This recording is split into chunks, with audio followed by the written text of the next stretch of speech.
Okay, today we'll discuss about a new topic, that is approach to disorders of speech in children. Okay, so approach to disorders of speech in children. Now,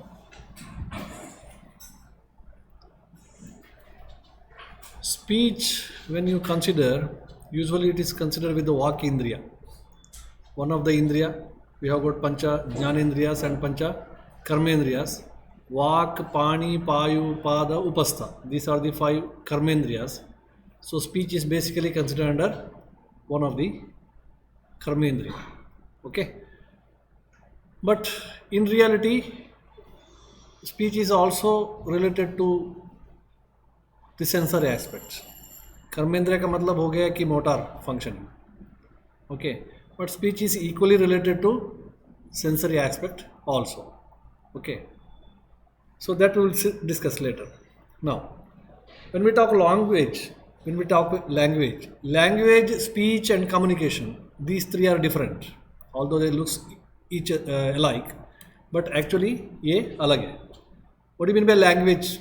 Language may be a spoken language or language may be a body language, symbolic language. Okay, so speech means how you are able to use the language in a systematic fashion, so that leads to speech. Speech requires articulation. ठीक है, जो भी words है उसको कितना अच्छी तरीके से आप आर्टिकुलेट करके बोल सकते हैं meaningfully, that becomes the speech. Communication means speech is one of the method of communication. There are so many methods of communications are there. ठीक है, speech is also one of the method of communication. These details also we will see later. So now language is nothing but it is an art of communication. Language Hindi में आप बोलेंगे तो भाषा. ठीक है, so language is one of the art of communication of idea of the thoughts between two people or between two minds through different signs and symbols or words. Language may be non-verbal language. Language may be verbal language. ठीक है, non verbal language, इसका मतलब तो आपको समझ में आ गया, बाहर जाओ. ठीक है, so this is also a language but this is a non verbal language. Okay, if I am telling get out of the class, that is a verbal language. Okay, so language is nothing but a art of communication. There will be communication, दो लोगों के बीच में वहाँ पे communication हो रहा है या दो माइंड के बीच में कम्युनिकेशन हो रहा है. Okay, so person with aphasia, what mean by aphasia? Absence of the speech, he is not able to speak. Okay, aphasia. There are sensory aphasia, there are motor aphasia, there are mixed aphasias. Again, that portion also we will see later. So person with the aphasia is really passed through a pitiable situation where he cannot express his thought with others. So language is one of the method of expression of the thoughts. The person with the aphasia is not able to do that. That means he is not able to express the thoughts. आप एक बार सोचो कि अपना thoughts को किसी के साथ express वो नहीं कर पा रहे हैं, so it's a big issue actually. What others are telling आपको समझ में नहीं आ रहा है, आपको क्या बोलना है वो पता नहीं चल रहा है, तो आप अपना एक्सप्रेशन को या थॉट्स को कैसे कम्युनिकेट करेंगे. So okay, so this is the basic things. Now we come to the actual part. So what is speech? So speech is actually the act of speech, और act of the speech is a very complex phenomenon. So when we talk, जब हम बात करते हैं, जितना वो सोचते हैं उतना आसान नहीं है. एक बार सोचेंगे आप बात करने के लिए क्या क्या ज़रूरत है, बहुत कॉम्प्लेक्स मेथड है. Okay, so very complex phenomena which involves a sensory inputs. Number one, we require some sensory input, we require some central processing. Cerebrum में जो है कुछ प्रोसेसिंग चलना है उसके लिए. Okay, then finding the meaning और कॉम्प्रहेंडिंग द मीनिंग. एक तो आपको मीनिंग समझना है, एक तो मीनिंग पता करना है, और उसके बाद उस मीनिंग को जो है कॉम्प्रहेंड करना है, वापस जो एनालिसिस करना है, फॉलोड बाय द प्रोडक्शन और appropriate motor outputs. For example, if I will say what is your name, what is your name, आप अब रिसीविंग एंड में है, आपको अभी आंसर करना है, मतलब बोलना है मेरा नाम ये है, मेरा नाम कुलदीप है, बोलना है आपको. So what are the things which is required? First of all, you have to hear my wording. मैंने क्या पूछा वो आपको समझ में होना चाहिए. That is a sensory input. Okay. Then मैंने क्या पूछा उसका एनालिसिस होना चाहिए आपका ब्रेन में. मैंने कैसे पूछा? वर्डिंग्स में पूछा. आपका नाम क्या है? तो पहले क्या हो गया? आपका, आपका, इसका मीनिंग क्या है? नाम, नाम का मतलब क्या है? क्या है? क्या है का मतलब क्या है? तो ये सभी चीज़ें आपका माइंड में एक बार एनालिसिस होना है. पहले तो सेंसरी इनपुट लेना है and then it has to be analysed. Now you come to know that yes, मेरे से जो पूछा गया है, मेरा नाम पूछा गया है. Okay, so this message has to be now send to the centre, क्योंकि उसके लिए रेस्पॉन्स देना है. मेरा नाम कुलदीप है. आपको कुलदीप है बोलने के लिए क्या चाहिए? लिप्स का मूवमेंट है. It requires a muscle movement. Muscle movement is nothing but a motor movement. Now यहाँ से जो मैसेज है it has to go through the motor areas. Motor जो सेंसरी एरिया से जो मैसेज आया it has to be transfer to the motor area. No motor area has to create the correct programme. इसका मुझे answer देना है. मेरा नाम कुलदीप है. मेरा बोलने के लिए मुझे कौन सा मसल को मूवमेंट करना है? नाम, नाम बोलने के लिए कौन सा मसल को मुझे मूवमेंट करना है? जीभ का मसल को है क्या? लिप का मसल को क्या? ठीक है, तो ये सब डिसाइड करना है. And accordingly your motor centre will give some impulse to the particular nerves and then you will talk. Then you will talk. Okay, तो ये जो है मोटर एरिया का फंक्शन है. फर्स्ट सेंसरी इनपुट हो गया, उसके बाद कॉम्प्रहेंशन हो गया. कॉम्प्रहेंशन का मतलब है समझना, क्या पूछा गया है वो समझना. तो उसके बाद उसके लिए आंसर भी देना है आपको. आंसर देने के लिए आप मोटर सेंटर में जाएगा. ठीक है, सो मोटर सेंटर में उसके लिए प्रोग्राम बनेगा and then the particular muscles are get stimulated by particular nerves. Then there is a production of the voice. Now this voice has to be articulated. This voice has to be articulated. समझ में आ गया? सिर्फ voice production करने का मतलब नहीं है. That voice which is produce has to be produced और प्रेजेंटेड इन ए आर्टिकुलेटेड वे.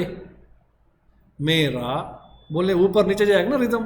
नाम वहाँ पे भी आएगा. मैं ऐसा नहीं बोल सकते आप. मेरा नाम कुलदीप है. It has to be articulated. For the articulation purpose now you require cerebellum.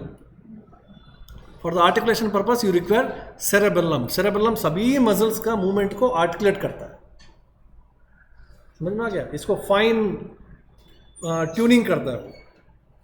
Okay, finally वो ट्यूनिंग करता है.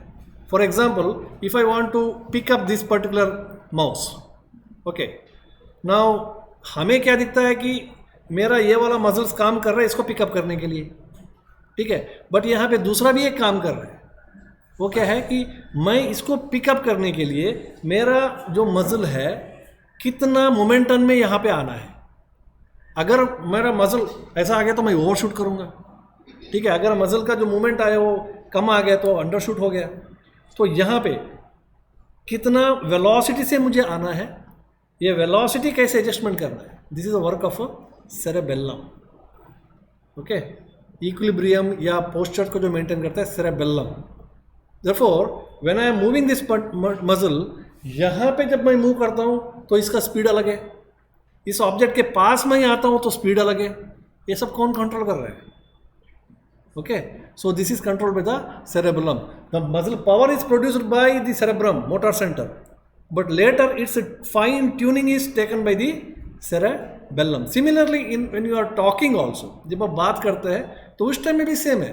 वहाँ से साउंड प्रोड्यूस हो गया, आपका मसल का मूवमेंट हो गया, बट वो मसल का मूवमेंट कितना फाइनली जाना है, कहाँ पे अप एंड डाउन होना है, एक्सेंट ऊपर नीचे कहाँ पे जाना है. तो ये सब सेरेबेलम जो है किस तरीके से उस मसल को ट्यून करता है इसके ऊपर डिपेंड है. So there is also the role of cerebellum. Then there will be a speech. Suppose if there is no articulation of the cerebellum, cerebellum का आर्टिकुलेशन नहीं है. ठीक है, सब कुछ सही है, सेरेबेलम का आर्टिकुलेशन नहीं है. तो मेरा नाम क्या है? मेरा नाम कुलदीप है. Because there is no articulation. दो वर्ड के बीच में आर्टिकुलेशन नहीं हुआ, फाइनली ट्यूनिंग नहीं हुआ. Okay, everything is fine. आपने क्या पूछा था वो समझ में आ गया. और वहाँ से साउंड भी प्रोड्यूस हो गया, मोटर एरिया काम भी किया, बट लास्ट में क्या हुआ? ट्यूनिंग नहीं हुआ। So now this speech is a very complex phenomena. इससे अच्छा बात ना करना ही अच्छा है, ऐसा लगता है, बहुत कॉम्प्लिकेटेड है ये। Okay, sensory input, then there is a motor input, then the fine tuning. These are the three major things. Now the sensory input, okay, the sensory input जो अंदर जाता है, जो आप बोल रहे हैं, सपोज मैं बोर्ड में जो है आपको एक पिक्चर लिखता हूँ रोज का, गुलाब का, ठीक है, तो क्या मैंने कुछ बोला नहीं है आपको, पिक्चर दिखाया मैंने रोज का, आपको समझ में आ गया ना क्या ये रोज है बोल के? तो बिना कोई बोले आपको कैसे समझ में आ गया? एक तो जो है ये रोज है, मैंने बोला आपको, तो आपने उसको सुना, सुनने के बाद आपको समझ में आ गया yes this is rose.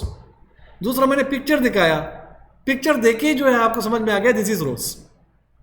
So what it suggests? Two things are there.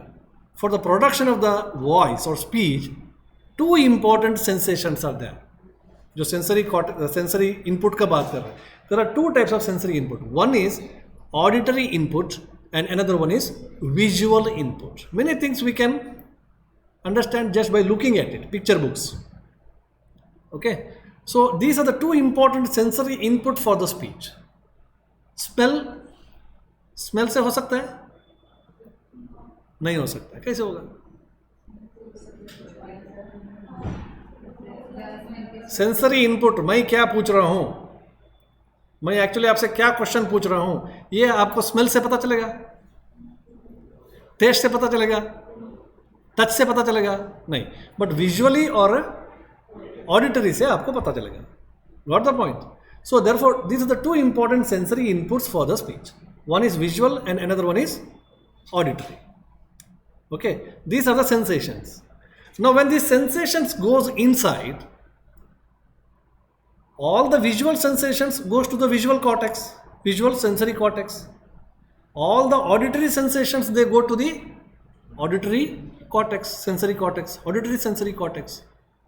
Okay, so visual cortex कहाँ पे है? occipital lobe, area number 17.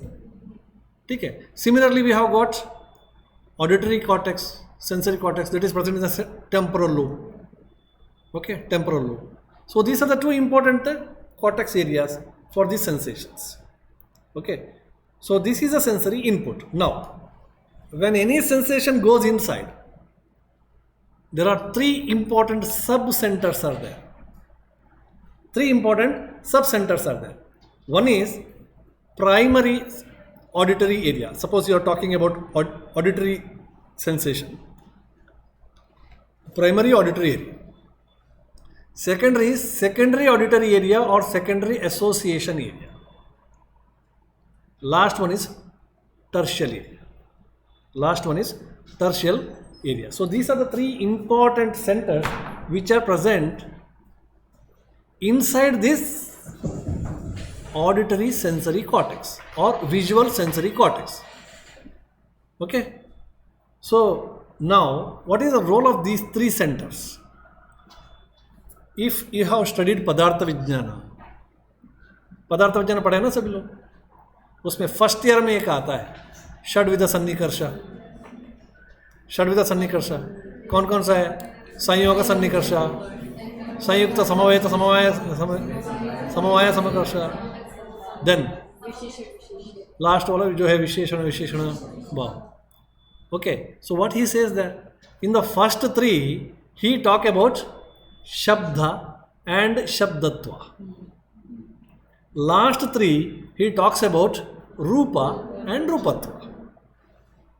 ठीक है, तो पहले जो है संयोग सन्निकर्ष होगा, जो आप जो बात कर रहे हैं वो जाके वहाँ पे टच हो जाएगा, संयोग हो गया, जस्ट ए कॉन्टैक्ट.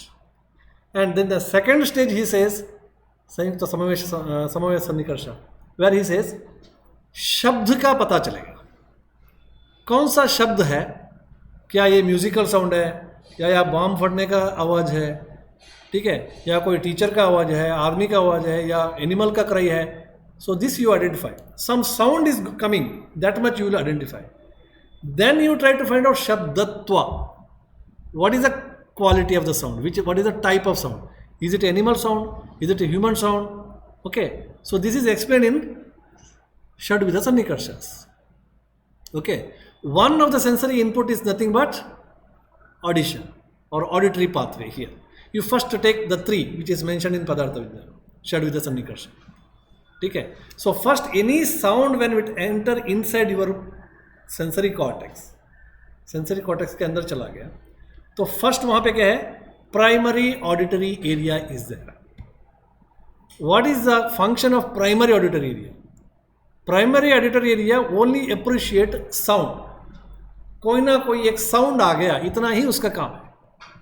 ठीक है. व्हाट इज योर नेम जब मैंने पूछा तो प्राइमरी ऑडिटरी एरिया तक जब ये स्टिमुलेशन जाएगा उसको ये नहीं पता चलेगा कि यहाँ पे जो पूछा गया है वो क्या है, व्हाट इज़ योर नेम बोल के. उसको तो कुछ ऐसा साउंड आएगा, कोई ह्यूमन बींग्स कोई बात किए है, वो साउंड जाके वहाँ पे टच होगा. That is in the primary auditory area. Apart from this इसके अलावा और कुछ नहीं अप्रिशिएट कर पाएगा, only touching of the sound. Then this sound is carried further in to the secondary auditory area और एसोसिएशन और associatory auditory area. Okay, now the secondary auditory area which is present there, now it will differentiate. ये जो sound जो आया है, क्या ये human sound है, एनिमल साउंड है, या कोई मेलोडियस साउंड है, ठीक है, या कोई अल्फ़ाबेट्स है, अल्फ़ाबेटिक साउंड है, या कुछ और साउंड है. So it identify the quality of the sound. It identify the quality of the sound. ठीक है. सो दैट इज पहले संयोग सन्निकर्ष हो गया और उसके बाद शब्द का एप्रिसिएशन हो गया. शब्द का एप्रिसिएशन हो गया. Now the tertiary area, tertial sensory area और tertiary auditory sensory area, now it identify what exactly the alphabets. कौन सा अल्फाबेट्स था इसमें? इसमें जो साउंड आ गया वो जो ह्यूमन साउंड है, वो ह्यूमन साउंड में इस साउंड कैसे आ गया और कौन सा अल्फाबेट्स है, कौन सा अल्फाबेट्स है. So this will be identified. शब्दत्व, शब्द, अब शब्दत्व का आइडेंटिफिकेशन हो गया. Okay. Similar is also the case for the auditory, because auditory and visual these are the two important sensory input for the speech.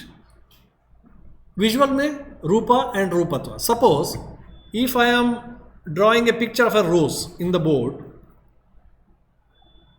the visual input goes inside to the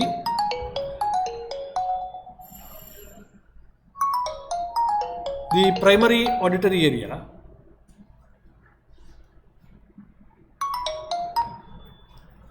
hello sir. Sir नमस्ते. बढ़िया बढ़िया sir.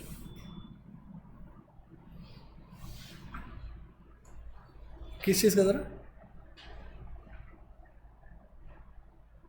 हाँ sir, हाँ sir, हाँ sir, जरूर जरूर. ठीक है सर, ठीक है. Okay okay, thank you sir, thank you.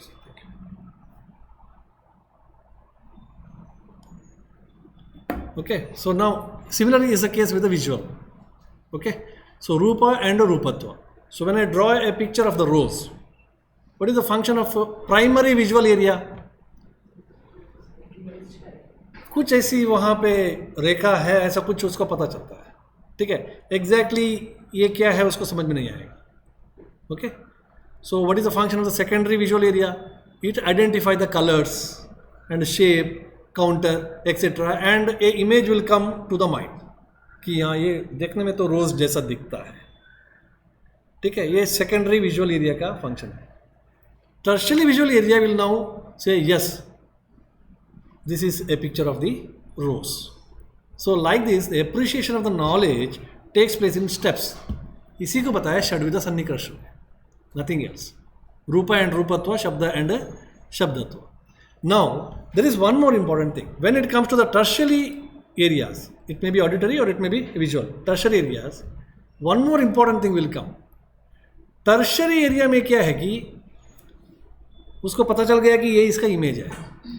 अब इसको कंफर्म करना है ये इमेज रोज का ही है क्या, या अगर ऑडिटरी है तो उसको कंफर्म करना है कि इसका मीनिंग यही है क्या, ये जो पूछा गया है मेरा नाम ही पूछा गया है क्या, इसको कंफर्म करना है. Okay, now comes another important center which is called as Vernix area. Vernix area.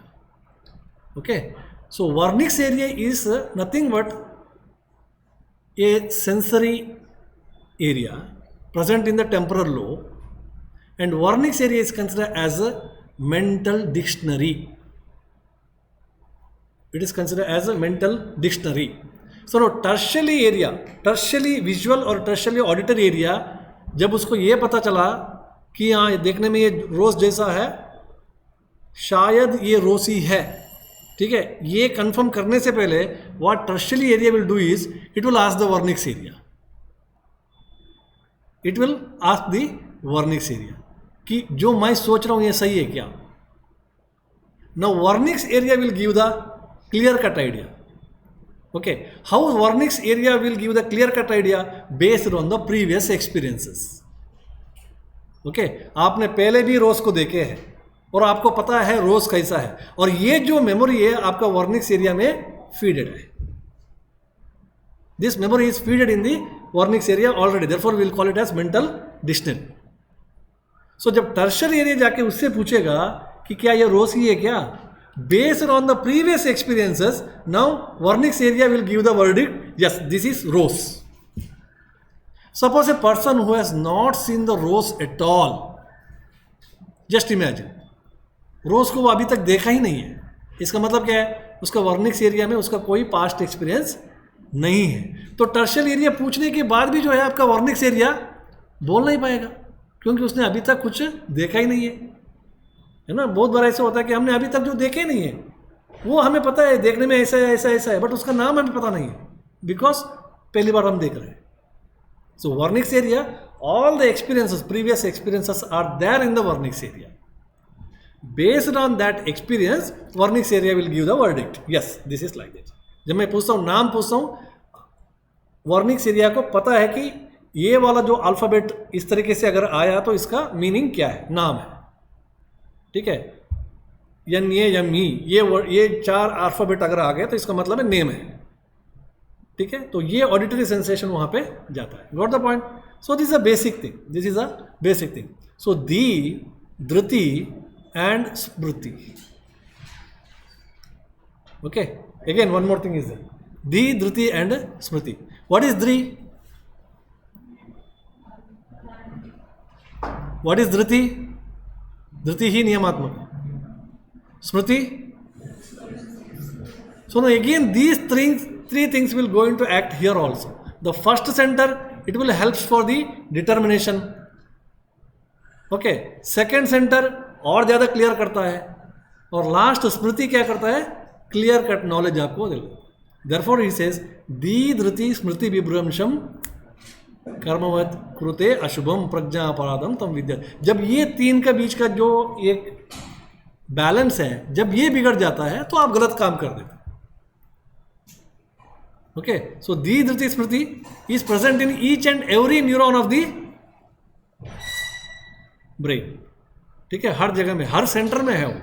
So because they work on this basis only, दी, धृति एंड स्मृति. व्हाट इज दी? दी का पूरा मीनिंग क्या है हिंदी में? धारणा शक्ति. पहले तो उसको वो रिसीव करे, जो इनपुट आ रहा है उसको पहले रिसीव करे, और उसके बाद कौन सा सही है कौन सा गलत है उसको डिसाइड करे. दी, धृति. Okay, and then come to a conclusion what is actually this. So this षड्विध सन्निकर्ष एंड दी, धृति, स्मृति exist in each and every activity. And when you do it in a wrong way, कोई भी ऐसी चीज़ है, आपका प्राइमरी ऑडिटरी सेंटर या प्राइमरी ऑडिटरी वो खराब है, मतलब धृति खराब है, दी खराब है, तो क्या होगा, आगे तक मैसेज जाएगा नहीं है ना. See this goes in a pattern. First the sound waves goes to the primary auditory area, from the primary auditory area it goes to the secondary auditory area, from the secondary auditory area it goes to the tertiary, from the tertiary it goes to the Vernix area, and then you come to know the meaning. Now suppose if the first center itself, primary auditory area itself is pathological, disturbed, then there is no passage of the same stimulus to the other centres, तो knowledge आने का सवाल ही नहीं है. Okay, so this is how this work. So this is called as Wernicke's area. Okay, यहाँ तक आ गया. नाउ जब वर्निक्स एरिया में आता है, हमारा सेंसरी पार्ट खत्म हो गया. मैंने आपसे पूछा आपका नाम क्या है, तो आपको समझ में आ गया कि मुझसे क्या पूछा गया. यहाँ तक आ गया. ठीक है. Now the question comes, you have to answer it, isn't it? You have to answer it. Answer करने के लिए आपको मोटर रेस्पॉन्स देना पड़ेगा. Motor centre for the speech is present in the cerebral cortex frontal area. Cerebral cortex में frontal lobe में. Okay, it is present. ये तो कहाँ पे था वर्निक्स एरिया? टेम्परल लोब में. But motor area is present in the cerebral cortex of the, और motor cortex of the frontal lobe. Frontal lobe. So whatever the Wernicke's area has received, now that message has to be given to the motor area. Okay. Now there is a connection between this Wernicke's area and this motor area. बहुत दूर दूर में है. एक तो temporal lobe में है और ये जो है फ्रंटल लोब में है.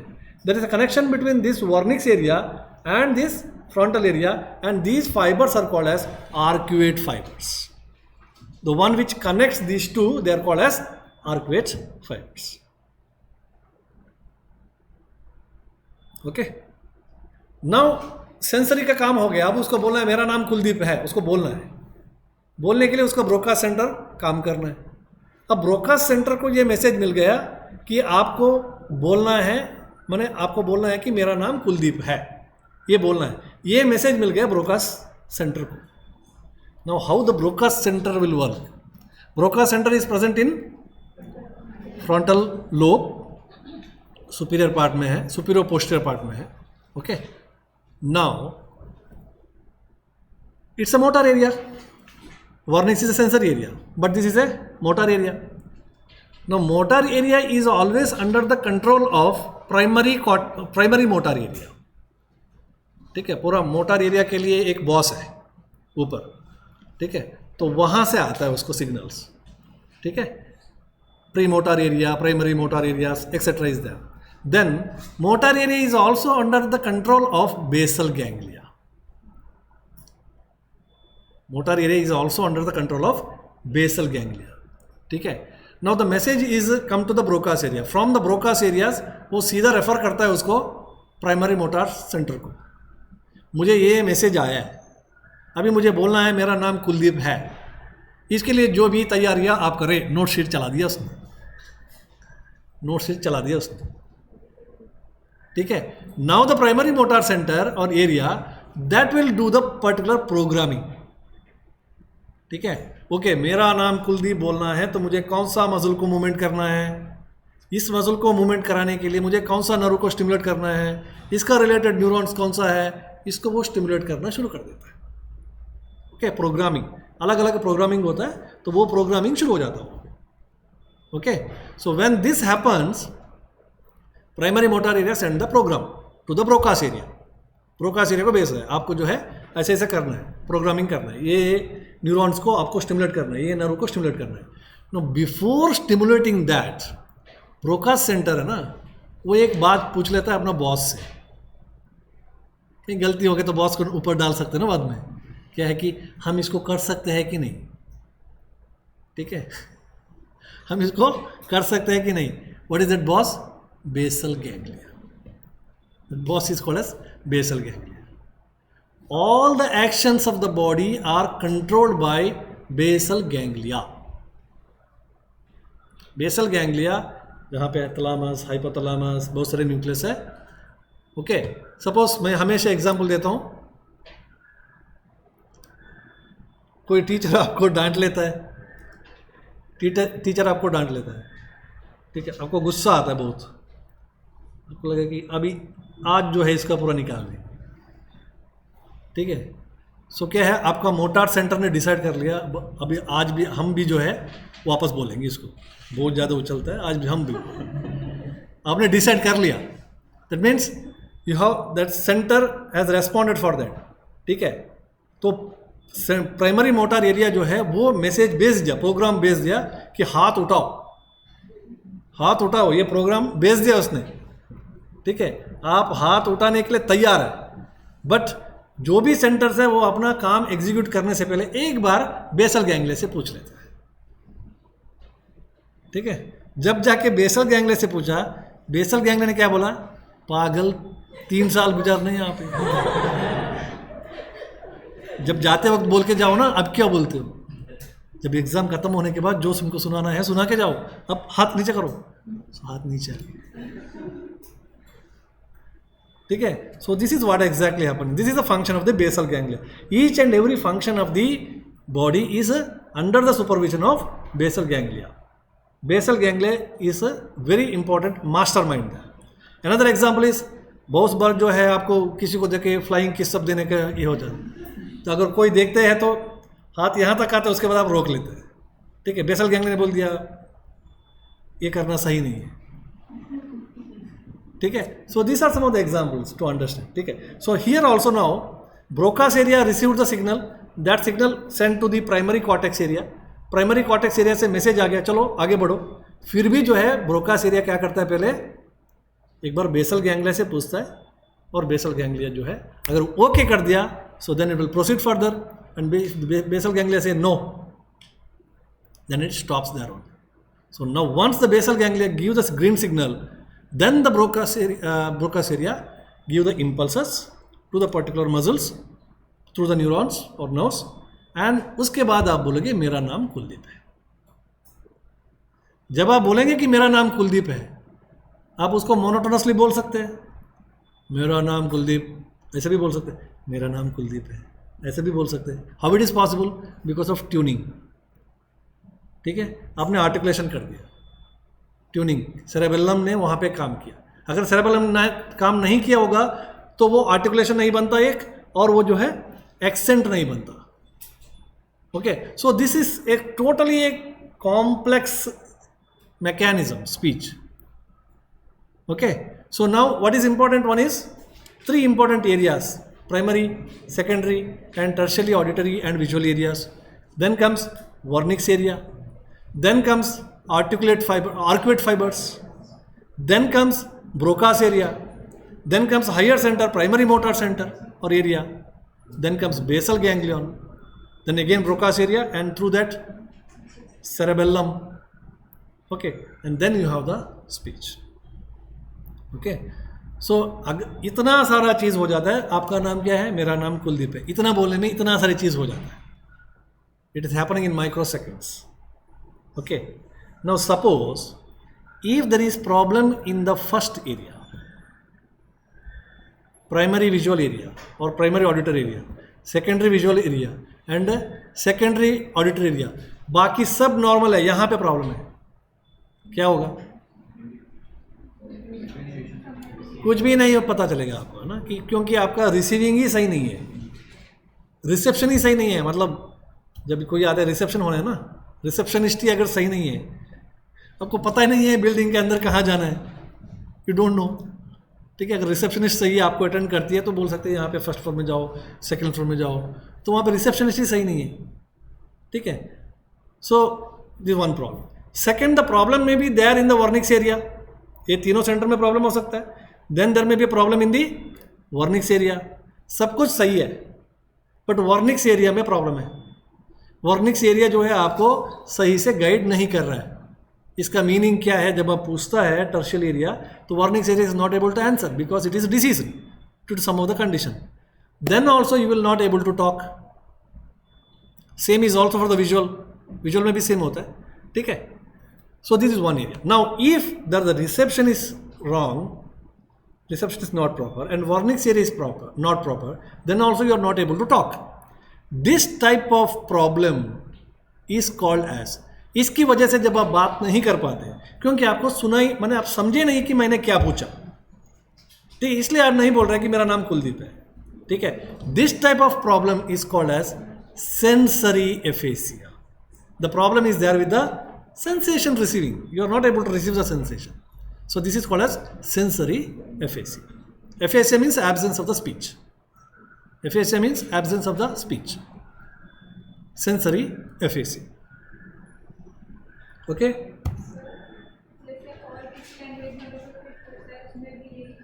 Same see when somebody asking your name in German language, आपने उसको पढ़ा ही नहीं है, ठीक है। जब आपने उसको पढ़ा नहीं है तो आपका वर्निक्स एरिया जो मेंटल डिक्शनरी में है ना वो फीड ही नहीं है। जब मेंटल डिक्शनरी में फीड नहीं है तो वो उसका आंसर कैसे देगा? नहीं देगा, वो बोलेगा आई डोंट नो, तो आपको समझ में नहीं आएगा। Okay, so this is called a sensory aphasia. Problem is there with the sensation. So next terms यहां तक अगर सही है, और उसके बाद आपको जाना है ब्रोकास एरिया में, और बीच का जो कनेक्शन है आर्क्वेट फाइबर्स, लंबा कनेक्शन है।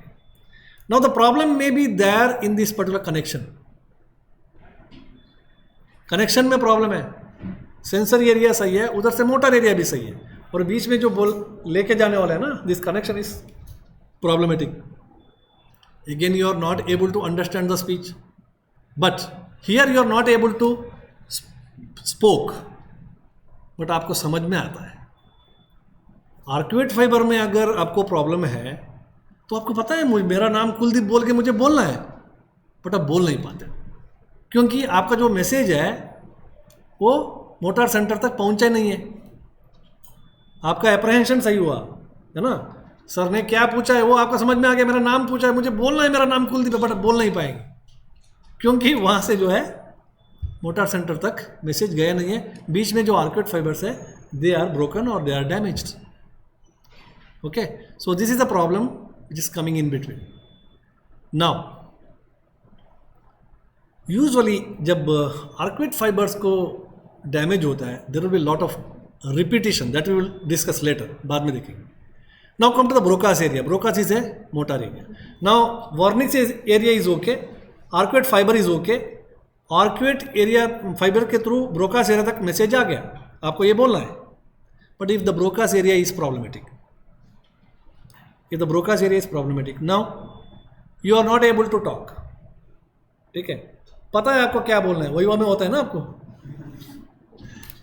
यूजुअली आके बोलते ना सब कुछ पता था, बोल नहीं पाया मैं, ठीक है, सब पता था हमें, बोल नहीं पाया, देख के हम घबरा गए।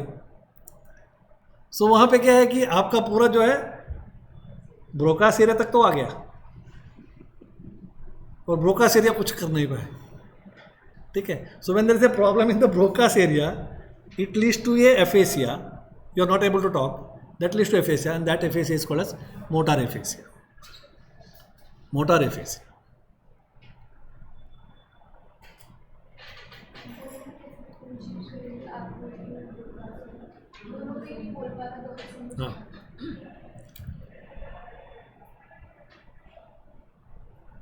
See, when Broca's area is affected, now it is under the influence of 2 or 3 more things. कौन सा है? It is also under the influence of primary cortex area. It is also under the influence of basal ganglia. Okay, so इसका भी अगर effect, suppose Broca's area is okay, but basal ganglia is problematic. अब क्या होगा?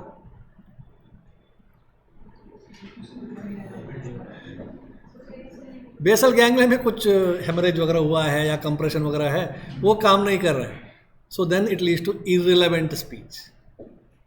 क्या बोलना है क्या नहीं बोलना है बोलने के लिए बेसल गैंगलिया वो खुद बीमार है। ठीक है, जो मन में आता है वो सब बोल देता है। It leads to irrelevant speech और speech which is out of sense. Okay, now if the cerebral cortex itself is affected, जो प्राइमरी कॉर्टेक्स है वहां पे प्रॉब्लम है, तो देन प्रोग्राम बनता नहीं है। सो क्या क्या एक जो बोलने के लिए क्या क्या मसल मूवमेंट होना चाहिए वो प्रोग्राम ही नहीं बनता है। जब प्रोग्राम नहीं बनता है तो उसका एग्जीक्यूट नहीं होता है। It also leads to loss of speech. Okay, now the question comes, if the how to differentiate the Broca's problem and as well as arcuate problem. In case of arcuate, if there is a damage to the arcuate fibers, the sensation is not at all reaching to the Broca's area. ठीक है, not properly reaching there. Now usually you don't have the comprehension, क्या बोलना है आपको पता नहीं है, क्योंकि मोटर फंक्शनिंग शुरू ही नहीं हुआ, क्योंकि रीच ही नहीं हुआ, and usually you will find the repetition of the words. अब जो बोल रहे उसी को बोल रहे क्योंकि उसका रेस्पॉन्स नहीं आ रहा है. ओके, इसको मैं डिटेल में बताऊंगा later. Okay, that I will explain when we look into the case study, different case studies है, तब मैं उसको डिटेल में बताऊंगा. Okay, now there is one more situation. So motor aphasia हो गया, सेंसरी एफेसिया हो गया. Now there is one more situation. What is that? Sensory is okay and suppose a patient is there. वो जो है आप जो बोल रहे हैं वो उसको सुनाई नहीं पड़ रहा है. आप पूछ रहे हैं कि मेरा नाम क्या है या तुम्हारा नाम क्या है, तो उसका आंसर नहीं बोल रहे, वो अपने आप कुछ बोल रहे हैं, but he is talking himself which is out of sense. जो आप पूछ रहे हैं उसका रिलेटेड है ही नहीं है, but he is talking something. ठीक है, as you see in case of autism. Autism के जो पेशेंट है, आप उससे पूछो कि तुम्हारा नाम क्या है, वो नहीं बोलेगा और बाकी सब ये बोलता रहेगा.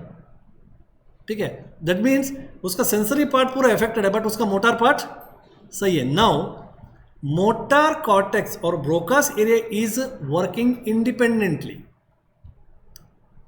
Now usually Broca's area has to work according to the input given by the Wernicke's area.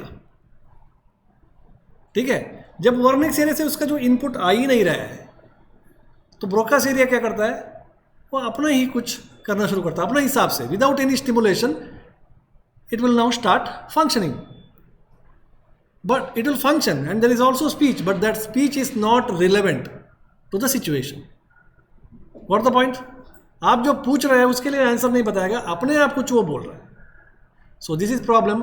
When the problem is there in the sensory part and Broca's area is not receiving any sensation from the sensory part, then Broca's area start functioning independently and it will do the it will create its own speech. ठीक है, so this is another problem. तो ये usually होता है शादी होने के 10-12 साल के बाद या 20 साल के बाद मान लो. ठीक है, शादी होते शुरू में जो है ना, वो सेंसरी कॉर्टेक्स और मोटरी कॉर्टेक्स हस्बैंड और वाइफ का सही रहता है. ठीक है, दोनों सेट होता है. और 20 साल होने के बाद वाइफ कुछ बोल रही है और हस्बैंड क्या कर रहा है, उसको जो चाहिए वो कर. He is not worried about the Wernicke's area. ठीक है, Broca's area is doing whatever he want to do. ठीक है, इसको उल्टा भी हो सकता है. Sometime Broca's area is not functioning, but Wernicke's area is functioning. Wernicke's area जो सही है, but Broca's area फंक्शन नहीं कर रहा है. तो इसका मतलब क्या है? बोल रहा है वो सुन ही नहीं रहे. ठीक है, तो लगातार बोल रहा है कि ये करो वो करो वो करो वो करो, बट इसका वो सुन ही नहीं रहे उसको. दैट ऑल्सो उसको जो है केस में हम देखेंगे. सो this is the basic idea of understanding the speech. इतना सारा चीज़ यहाँ पे इन्वॉल्व है और हर चीज़ में अगर कोई प्रॉब्लम आ गया तो आपको प्रॉब्लम आएगा स्पीच में, हर चीज़ में. Now for example the articulation of the words. Articulation कहाँ पे होता है? स्पीच का प्रोडक्शन कहाँ पे होता है? ओरल कैविटी में. लैरिंग्स मसल्स, फेरिंग्स का मसल्स है. ठीक है, लैरिंग्स का मसल्स है और कुछ माउथ मसल्स है, जीभ का मसल है. ठीक है, क्लोजियल मसल्स है. So they are responsible for the production of the speech. Okay, now these muscles are supplied by the nerves. कौन सा कॉमन नर्व्स है? These muscles are supplied.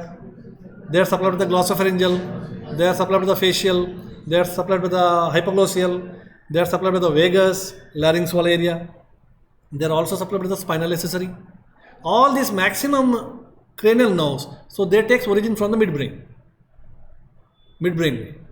ठीक है, मिड ब्रेन से इसका ओरिजिन होता है. Okay, now if there is a problem in the mid brain, if there is a problem in the midbrain, then particular nerve, cranial nerve, which is supplying to the particular muscle may be get damaged. Okay, then child is not able to utter the words clearly.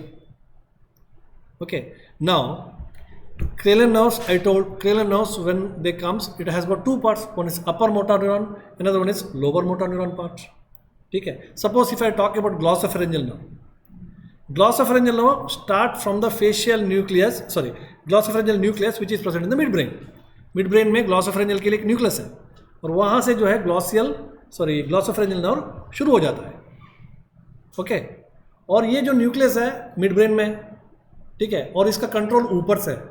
एक branch जो है cerebral cortex से आता है इस nucleus को, वो आके यहाँ पे टर्मिनेट होता है और उसके बाद यहाँ से ग्लॉसोफेरेंजियल नर्व्स शुरू हो जाता है। यहाँ से यहाँ तक जो इसका फाइबर है that is called as upper motor neuron. ये न्यूक्लियस के बाद जो निकलता है that is called as lower motor neuron, ठीक है। Now this is a lower motor neuron, this supplies to the particular tongue muscles, tongue muscle को supply कर रहा है। कौन सा, जो जिसको हम बोलते हैं ग्लॉसोफेरेंजियल नर्व है, एक्चुअली वो लोअर मोटर न्यूरॉन्स है। इसका जो अपर मोटर न्यूरॉन इसके ऊपर है, कॉर्टेक्स से लेकर के यहाँ तक है। We know that suppose upper motor neuron is get affected, what is the main symptom? Spasticity, है ना, पता है। लोअर मोटर न्यूरॉन में हमेशा क्या होता है? Flaccidity. Now suppose if this particular glossopharyngeal nerve, इसका जो अपर मोटर न्यूरॉन वाला एरिया अफेक्ट हो गया, कहीं पे कट हुआ है, तो क्या हुआ? अपर मोटर न्यूरॉन लीजन हो गया। In the upper motor neuron lesion you will have spasticity. Now tongue muscles will have the spasticity. So जब पेशेंट बोलता है तो यहाँ पे टंग मसल का स्पैस्टिसिटी मिलेगा, ठीक है। तो आपका नाम क्या है? So this is because of spasticity of the tongue muscles. इसको बोलते हैं potato speech, hot potato speech. अगर गर्म पोटैटो को यहाँ पे रख करके किसी को बोलेंगे आप बात करने के लिए, ऐसा बोलेगा। So this is actually because of the spasticity of the tongue muscles. And now you have to identify, यहाँ पे स्पैस्टिसिटी हो रहा है तो इसका मतलब लीजन कहाँ पे होगा? अपर मोटर में होगा। तो ग्लॉसोफेरेंजियल नर्व का अपर मोटर न्यूरॉन वाला problem. If the problem is there in the lower motor neuron area, glossopharyngeal nerve, then there is a flaccidity, ठीक है। टंग मसल बहुत लूज रहेगा, ठीक है, और डिविएट होगा, इस तरीके से बोलेगा। Now this is because of the flaccidity और hypotonia of the tongue muscles, okay. So this is how this things will go into work, ठीक है। इसी तरीके से हर नर्व के लिए आपको देखना है, वेगस नर्व का है, ग्लॉसोफेरेंजियल का है, फेशियल नर्व का है, हाइपोग्लोसियल का है, स्पाइनल एक्सेसरी का है, okay. That may lead to the speech problem. Another is related to the cerebellum. बाकी सब हम देखते हैं। Cerebellum, cerebellum plays a very important role in the articulation. When there is a problem in the articulation, it is not called as aphasia, it is called as dysarthria. जब cerebellum का problem है, it is called as dysarthria, it is called as dysarthria. Time हो गया तो बता देना, ठीक है। कितने बचे हैं? 20 मिनट है, okay. So that is called as dysarthria, okay, dysarthria, because the two words are not get articulated. दो वर्ड्स जो है, दो शब्द जो है, जो लेटर्स है, वो जो है आर्टिकुलेट नहीं हो रहा है। कभी कभी दो शब्द आर्टिकुलेट नहीं हो रहा है और कभी कभी दो लेटर्स आर्टिकुलेट नहीं हो रहा है। बिकॉज अगर मैं बोलता हूँ आ बोलने के लिए मुझे कुछ वहाँ पे मसल मूवमेंट की ज़रूरत है। का बोलने के लिए मसल मूवमेंट की ज़रूरत है, ठीक है। नेक्स्ट इज कुलदीप बोलने के लिए, एक तो हो गया कु, उसके बाद ला आना चाहिए। ये दोनों वर्ड के बीच में अगर आर्टिकुलेशन नहीं बैठ रहा है, कुलदीप ऐसा नहीं बोल रहा मैं, तो अगर ये आर्टिकुलेशन नहीं बैठता, ओलदीप ये हो गया, या कुलदीप, सो आर्टिकुलेशन ज़्यादा हो गया, मतलब आर्टिकुलेशन नहीं हो रहा है। There is no smooth articulation, ठीक है। So this happens because of articulation problem. All such problems are called as dysarthria. It is not aphasia, it is called as dysarthria. So aphasia and dysarthria, these are the two basic speech problems. इसमें बहुत सारा और variety है, that we will see later, ठीक है। These are the two basic problems related to speech, okay. So with this background we will understand the other speech disorders. So when I say Kashyap Samhita तत्र वाकीन्द्रियम एकम द्विदाः, क्या बोलते हो? वाक इंद्रिय एक ही है but उसका दो पार्ट है, एकंच वदनम एकंच ग्रहणम। वाक इंद्रिय का दो पार्ट है, उसमें से एक पार्ट क्या करता है? ग्रहण वाला काम करता है, और एक पार्ट जो है वदन वाला काम करता है। दैट मीन्स वन इज वाक इंद्रिया is one is sensory input and another one is motor input. One is Wernicke's area and another one is Broca's area, okay, one is Broca's area. So if one part is affected, sensory part is affected, then Grahana is affected. And if the motor part is affected, then vadana is affected. And moolam hanti, if there is injury to the moola itself, both are get affected. समझ में आ गया? मूलम देखो आप श्लोक में है, मूल में अगर उसको लग जाता है वाक भ्रंशम, ठीक है, सो सपोज मूल में ही उसका इफेक्ट हो गया, then both are get affected. That's the reason why जो बात नहीं करते हैं, मूक है, वो हमेशा डेफ भी होते हैं, या जो डेफ है वो हमेशा मूक भी होते हैं. This is called as deaf mutism. Deaf mutism, deaf means वो सुन नहीं रहे, म्यूट मतलब म्यूट हो गया, बोल नहीं रहे, दोनों चला गया. अगर मूलम उपहति, ठीक है, अब वो कौन सा मूल है वो देखेंगे आप, ठीक है. So this are the different aspects of a speech. Now we come to another interesting this one is there is a relationship between speech and handedness.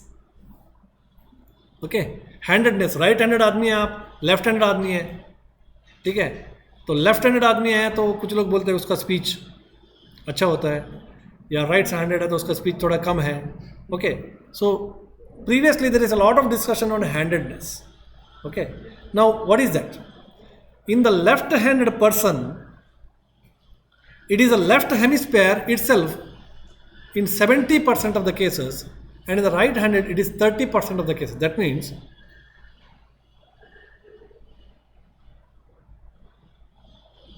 okay, the center of speech, last line, the center of speech and language is believed to be present in the left hemisphere for the right handed person. ठीक है, अभी इसमें थोड़ा change हुआ है, but पहले जो हम मानते थे स्पीच का और लैंग्वेज का जो सेंटर है वो लेफ्ट हैंडेड पर्सन में हम सोचते हैं कि वो राइट साइड में है, और राइट हैंडेड पर्सन में वो है लेफ्ट साइड में. Okay, now what happens in the left handed person, it is in the left hemisphere in 70% of the cases and in the right side in 30% of the cases. See the first sentence, he says अगर right handed person में left hemisphere में होता है speech centre, उसमें भी अगर आदमी left handed person होगा तो उसका 70% केसेस में जो है लेफ्ट साइड में ही होता है, और 30% केस में जो है राइट साइड में होता है. Okay, anyway speech centre is present in the both hemisphere. ऐसा नहीं है कि एक ही साइड में स्पीच सेंटर है, दूसरे साइड में स्पीच सेंटर नहीं है, ऐसा नहीं है. Speech centre is present in the right hemisphere and also in the left hemisphere. The question is only dominance. Left handed person में जो है राइट साइड का जो स्पीच सेंटर है वो ज़्यादा डोमिनेंट रहता है कंपेयर टू लेफ्ट साइड, या उल्टा? ओके, लेफ्ट हैंडेड पर्सन में लेफ्ट हेमिस्फेयर 70% ज़्यादा डोमिनेंट रहता है compare to that of the right side. Okay, and in the right handed person left sided is more dominant. इसका मतलब यह नहीं है कि राइट हैंडेड काम ही नहीं कर रहा है, ऐसा नहीं है, राइट हैंडेड भी है, वो भी स्पीच सेंटर काम करता है, बट लेफ्ट साइड वाला जो है ज़्यादा डोमिनेंट है. Okay, now anyway speech center is present in the both the hemisphere and the difference is only about the dominance. Okay, study has been conducted to find out the reason for such dominance. इस type का जो dominance क्यों होता है इसके बारे में study किया गया. It is observe that in a patient of stroke, जो पेशेंट है जिसको स्ट्रोक होता है, with the lesion in the right side, paralysis हो गया, lesion present in the right side. Okay, and presented with left sided paralysis. पता है opposite side का पैरालिसिस होता है, ब्रेन में यहाँ पे लीजन है तो, क्योंकि फाइबर सब डिकासेट होता है, पता है आपको, ठीक है. तो लेफ्ट साइड का उसका पैरालिसिस हो गया, will have less speech problems. बाकी सभी पैरालिसिस है उसको, ठीक है, लेफ्ट साइड का लीजन है, राइट साइड का लीजन है, ठीक है, तो बाकी सभी प्रॉब्लम है, बट उसका स्पीच लेस इफेक्ट होता है. The reason given is as a dominant speech centre is in the unaffected sides. इसका जो डोमिनेंट है वो अनअफेक्टेड साइड में है. This is one of the reason given. When left hemisphere is affected then the speech problems will be more. Lesion अगर left hemisphere में ही है, ठीक है, तो स्पीच का प्रॉब्लम ज़्यादा है एक पैरालिसिस का पेशेंट. अगर राइट साइड में है तो स्पीच का प्रॉब्लम कम अफेक्टेड. इसका मतलब है कि लेफ्ट साइड का स्पीच सेंटर हमेशा डोमिनेंट रहता है, थोड़ा राइट साइड से. Now but now this concept is changed. ये पुराना वाला कॉन्सेप्ट है. Now this concept is changed. Okay, and it is observed that left hemisphere speech center has certain specific functions and right hemisphere speech center has got some specific functions. अभी क्या हम बोलते हैं कि दोनों स्पीच सेंटर इक्वली इंपॉर्टेंट है, दोनों side में वो डोमिनेंट भी है, बट लेफ्ट साइड का जो हमारा स्पीच सेंटर है इसका कुछ फंक्शंस अलग है और राइट साइड का हमारा जो स्पीच सेंटर है उसका कुछ फंक्शंस अलग है, वो दोनों इंपॉर्टेंट है। और जिसका लेफ्ट साइड का स्पीच सेंटर डोमिनेंट है वो जो है उन फंक्शन में ज़्यादा एक्यूरेट रहता है, जिसका राइट साइड का प्रॉब्लम है, राइट साइड का जो डोमिनेंट है और राइट साइड का जो स्पीच सेंटर का जो फंक्शन है उस फंक्शन में ज़्यादा एक्यूरेट रहता है। What are this functions? In short, the left sided is concern with what we speak and right side is concern with how effectively we speak. तो कैसे पता चलेगा आपको ये आदमी का लेफ्ट साइडेड है राइट साइडेड है स्पीच सेंटर? वेरी सिंपल, जिसका left sided hemisphere speech centre ज़्यादा डोमिनेंट है वो बोलने में माहिर है, बोलने में माहिर है वो, ठीक है, लगातार बोलेंगे, ठीक है। बट जिसका right sided speech centre dominant है वो ज़्यादा नहीं बोलेंगे, बट जो बोलते हैं वो इफेक्टिवली बोलेंगे। इफेक्टिवली मतलब उसका बोलने में क्या है कि रिदम ज़्यादा है, फ्लुएंसी ज़्यादा है, ठीक है, और एक टच ज़्यादा, जब बोलते हैं आप कि इफेक्टिवली बोलते हैं, जो टचिंग है वो। Okay, so that we will discuss now. Yes, this is the table. What is exact functions of left side hemisphere and right side hemisphere. Okay, now जिसका लेफ्ट साइड हेमिस्फीयर डोमिनेंट है, he is concerned with the more wordings and poetry. जिसका left side dominant है, सो he is concern with क्या है कि wordings and poetry, बड़ा बड़ा words use करेंगे वो, पोएट्रिक लैंग्वेज में बोलेंगे, ठीक है, कॉम्प्लिकेटेड वर्ड्स को यूज़ करेंगे। वो है हमारा एक पॉलिटिशियन है, कौन है उसका नाम? शशि थरूर, ठीक है। सो कॉम्प्लिकेटेड वर्ड यूज़ करेंगे। Okay, so this is a function. Whereas right side का जो डोमिनेंट जिसका है वो कॉम्प्लिकेटेड वर्ड यूज नहीं करेंगे, but more concern with the music in language rather than the words. जैसे कोई भाषण दे रहा है, लेफ्ट साइड वाला जो है लगातार बोल रहा है, कोई सुन रहा है नहीं सुन रहा है उसको कोई मतलब नहीं है। राइट साइड वाला जब भाषण करता है वो क्या करता है, वो लोगों को अट्रैक्ट करता है, he know how to attract the, लोगों से इंटरेक्ट करता है ना, लोगों से इंटरेक्ट करते हुए वो बात करता है। Okay, so that's the difference. अगर वो ज़्यादा इंटरैक्टिव है इसका मतलब है शायद इसका right sided speech centre is more effective, ठीक है। You use ups and down, उसका जो रिदम में अप एंड डाउन होगा, ठीक है। तो जैसा है कि वहाँ पे अगर भाषण में अगर कोई बोलता है कि वहाँ पे 10 लोग मर गए, अगर इसको लेफ्ट राइट साइडेड वाले बोलेगा वहाँ पे 10 लोग मर गए और 3 लोग बच के आ गए और इसके बिना और कुछ नहीं होगा, सो दिस इज लेफ्ट साइडेड वाला बोलेगा, क्योंकि he is not worried about the expression, he is not worried about rhythm and everything. और उसी को अगर राइट साइडेड वाला बोलेगा तो वहाँ पे 10 लोग थे और 10 लोगों में 4 लोग मर गए और 3 लोग घायल हो गए, घायलों को हमने अभी अस्पताल में भर्ती किया। सो ये जो डिफरेंस है, ठीक है। Next, right, left sided is responsible for the words what we say and they are more monotonous। जो बड़े बड़े भाषणकार है वो सब लेफ्ट साइडेड वाले होते हैं, को लगातार बोल सकते हैं। बड़ा बड़ा टीचर्स है, बड़ा बड़ा जो है घंटों भर बात करते हैं ना, so most of the time they are left side dominant होते हैं, because they are able to talk for hours together, कितना भी बात कर सकते हैं, ठीक है। Whereas left sided right sided वाला is responsible for emotionality in the word, उसका वर्ड्स में एक इमोशनलिटी रहता है। Okay, words are mixed with the change in the fluency, concern, sympathy and happiness, अपनी एक्सप्रेस करता है जो भी फीलिंग है उसमें उसको वो एक्सप्रेस करता है। Next, left side is more related with the calculation, left side is more related with the calculation, right side is more less related with the calculation. जो बात करता है तो लेफ्ट साइडेड वाला जब बात करता है क्या है कि वो सोच के बात करता है कि मैं कितना बोलने से क्या होगा, ये होगा, वो सब कैलकुलेट करता है। और राइट साइडेड वाला एक बार बात में खो गया ना तो उसके बाद पता ही नहीं चला, उसको क्या क्या सीक्रेट बता दिया, उसने सब कुछ बता दिया, उसको पता ही नहीं है, बिकॉज वो इमोशनली अटैच्ड है, ही इज इमोशनली अटैच्ड। ठीक है, आपको लगता है, उसको लगता है कि सामने वाला मुझसे अच्छे से सुन रहा है, तो वो पूरा सीक्रेट बता देगा, इमोशनली है वो।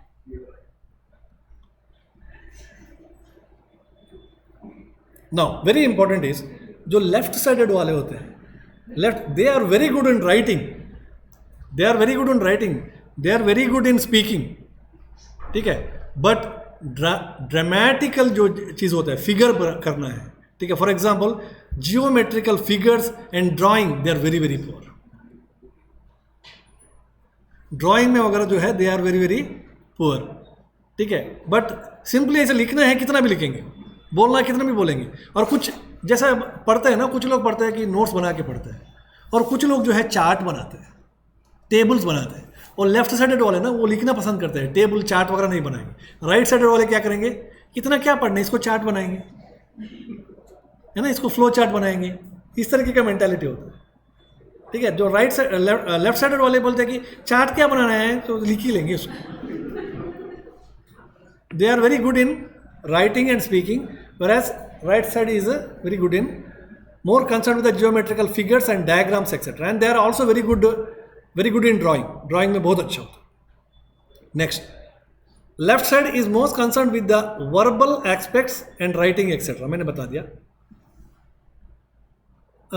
but right side is more with the appreciation of internal and external orientation of the space. Anyway, for example, small kids have the problem in orientation of self while dressing etc. Immaturity of the right side. In patients after stroke, the problems is there in the orientation.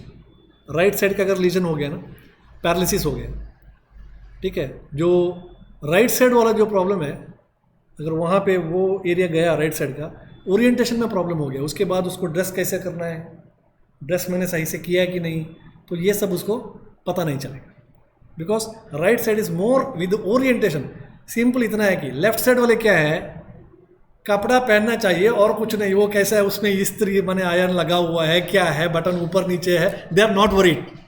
But right sided वो particular है, fitting सही होना चाहिए, ये नहीं होना चाहिए, ये होना चाहिए, सो ये राइट साइड का है।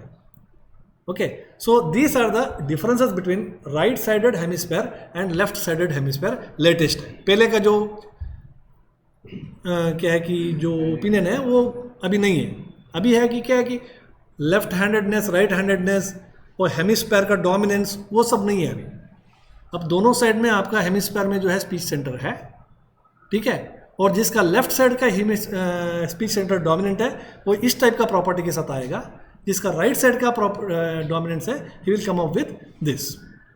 ऐसे लोग हमें बहुत मिलते हैं, ठीक है, कि they are very good in speaking, very good in teaching and very good in सब में है, बट वो फिगर कम करते हैं, ज़्यादा एफेक्शनेट नहीं होते हैं, ठीक है, लेस कंसर्न विद हमारा काम हम करके गया, सामने वाले को समझ में आ गया तो आगे, नहीं तो छोड़ो, ठीक है। बट राइट साइड वाले ऐसा नहीं है, राइट साइड वाले दे स्पीच मोर इफेक्टिवली, भले वो लगातार नहीं बात कर सकते बट वो इफेक्टिवली बात करते हैं, ठीक है। उसको ये कंसर्न है कि मैं जो बोल रहा हूँ इसको समझ में आ रहा है कि नहीं, और नहीं आ रहा है तो मैं कैसे समझाऊँ इसको, या उसका स्पीच में जो है इमोशनल ज़्यादा होता है। So most of the time जो राइट साइडेड स्पीकर जो होते हैं dominant, they are the very good musicians, very good singers, ठीक है, सिंगर्स, म्यूजिशियन, तो वहाँ पे सब ओरिएंटेशन का बहुत ज़रूरत है। जैसा आप फ्लूट बजा रहे हो या गिटार है, तो यहाँ पे फाइन मूवमेंट्स का बहुत ये है, तो उसमें वो एक्सपर्ट होता है। बट लेफ्ट साइडेड वाले they are very good in speech, teaching and monographs, लगातार बात करने में बहुत अच्छा भाषणकार होता है, वो लगातार बात कर सकते हैं। So this are the subtle differences between right handedness, left handedness. Now you decide, आप राइट हैंडेड वाले या लेफ्ट हैंडेड वाले या बीच वाले।